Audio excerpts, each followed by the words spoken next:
ஓம் சக்தி அம்மாவே சரணம் அம்மா.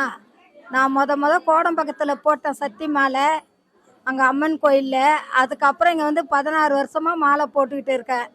போன வருஷம் ரொம்ப முடியாத ஆயிடுச்சு, ஃபுல்லாக கட்டி வந்துட்டு. எங்கள் குருஜி வந்து லட்சுமி திருநீர்மலை. நான் போடலை லட்சுமி மாலை, என்னால் நடக்க கூட முடியல, கை காலெல்லாம் வீங்கிட்டு அப்படின்னு சொன்னேன். இல்லைக்கா, நீ மாலை போடுற தேதியில் நீ நல்லா ஆயிடுவேன்னு சொன்னாங்க.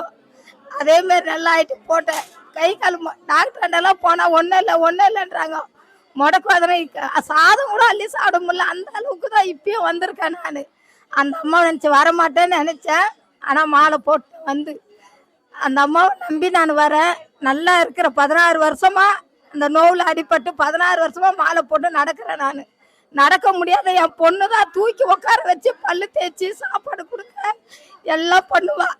இன்னைக்கு நானே செஞ்சுக்கிறேன், என் வேலையை நான் செஞ்சுக்கிறேன். அந்த அளவுக்கு என்ன அந்த அம்மா நல்லா வச்சிருக்கா. ஓம் சக்தி பராசக்தி.